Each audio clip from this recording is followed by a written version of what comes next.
नमस्कार, आप देख रहे हैं लाइव इंडिया हर पल। मैं हूं आपके साथ रेखा मिश्रा। बोकारो में एक बार फिर से विधानसभा उपचुनाव होंगे, यानी कि बोकारो में उपचुनाव होंगे। इसकी सरगर्मी जो है वो साफ तौर पर बढ़ चुकी है और इस बीच जो है वो जो दूसरी पार्टियां हैं, यानी कि जो सत्ता में नहीं है, वो अपनी तैयारियों में भी लग चुकी हैं। यानी कि अगर हम बोकारो के पूर्व विधायक की बात करें, बीजेपी और उनके विधायक उस वक्त थे बिरंची नारायण, और साथ ही जेएलकेएम पार्टी, अब इनकी ओर से जो है वो तैयारियां की जाने लगी है। हालांकि जेएलकेएम की ओर से खतियानी जो पदयात्रा है वो भी फिलहाल की जा रही है और जनता के बीच संदेश देने की कोशिश की जा रही है। काफ़ी ज़्यादा एक्टिव भी है जेएलकेएम पार्टी। अगर हम बोकारो में हो सकता है उपचुनाव, इसकी बात करें तो आखिर क्या ऐसी वजह है जिसकी वजह से यह चर्चा तेज हुई है। दरअसल बोकारो विधानसभा क्षेत्र से कांग्रेस की जो विधायक है श्वेता सिंह एक बड़े विवाद में फंस गई हैं। उनके खिलाफ 2 पैन कार्ड और 1 से अधिक वोटर ID कार्ड रखने के गंभीर आरोप जो है वो लगे हैं। भारतीय जनता पार्टी ने इस मामले को लेकर आक्रामक रुख अपनाया है और चुनाव आयोग, आयकर विभाग और राज्यपाल के समक्ष शिकायत भी दर्ज कराई है। इसके अतिरिक्त श्वेता सिंह पर 2024 के विधानसभा चुनाव में दाखिल शपथ पत्र में गलत जानकारी देने का भी आरोप है, जिसमें बोकारो स्टील लिमिटेड द्वारा आवंटित आवास के नो ड्यूज सर्टिफिकेट को छिपाने और बकाया किराए का उल्लेख न करने की बात सामने आई है। इस मामले ने सियासत में भूचाल ला दिया है और श्वेता सिंह की विधायकी खतरे में पड़ती अब दिख रही है। अगर इनकी विधायकी खतरे में है और विधायकी पर कोई संकट आता है तो उपचुनाव होना तय माना जा रहा है। हैरानी की बात यह है कि इस पूरे विवाद में कांग्रेस का प्रदेश नेतृत्व श्वेता सिंह के बचाव में खुलकर सामने नहीं आया है। यानी कि कांग्रेस के कुछ स्थानीय नेता उनके पक्ष में अवश्य मुखर है और उन्होंने भाजपा पर सस्ती लोकप्रियता का आरोप भी लगाया है, लेकिन प्रदेश नेतृत्व मौन है। यह स्थिति श्वेता सिंह के लिए राजनीतिक रूप से नुकसानदायक भी हो सकती है। अगर जांच में आरोप सिद्ध होता है तो उनकी विधायकी खतरे में पड़ सकती है। ऐसे में यह कांग्रेस के लिए बड़ा झटका होगा।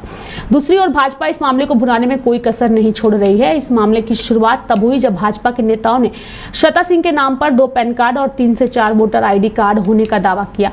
एक पैन कार्ड गुरुग्राम से जारी हुआ जिसमें उनके पिता का नाम दिनेश कुमार सिंह दर्ज है, जबकि दूसरा पैन कार्ड रामगढ़ से जारी हुआ जिसमें उनके पति संग्राम सिंह का नाम पिता के कॉलम में दर्ज है।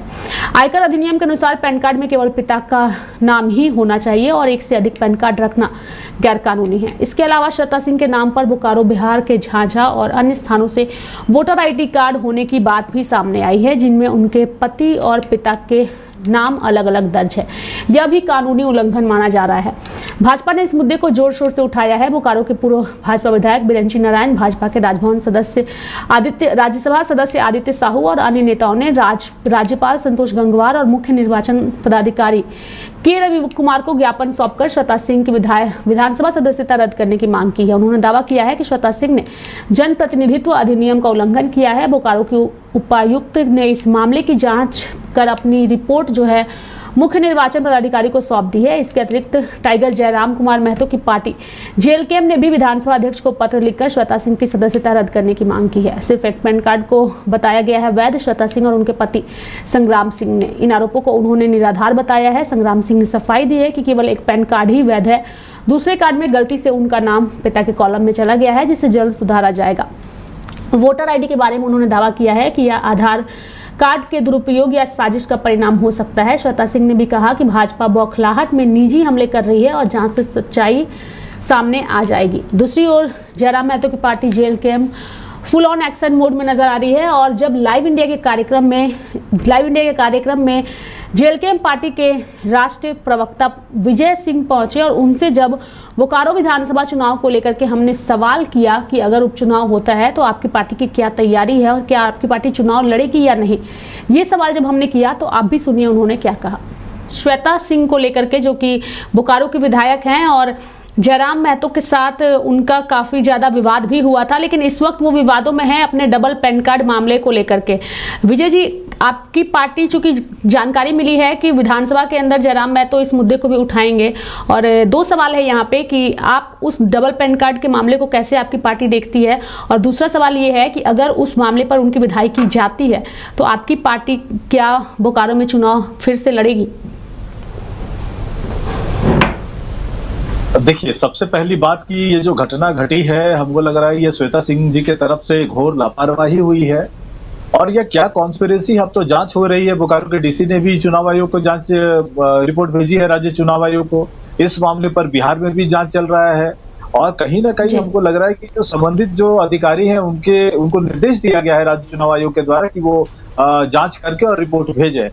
इस पूरे मामले पर मैं 2-3 बातें रखना चाहता हूं कि पहली बात कि जिन 3 बिंदुओं पर ये जांच हो रही है उसमें 2 बिंदुओं पर मुझे लगता है कि परेशानी बढ़ी हुई है। वोटर आई कार्ड का जहां तक प्रश्न है वो ऑफेंस है, बट मैं उसको सीरियस इसलिए भी नहीं मानता हूं क्योंकि मल्टीपल वोटर आई कार्ड के जो मामले हैं वो सिर्फ श्वेता जी के खिलाफ नहीं है।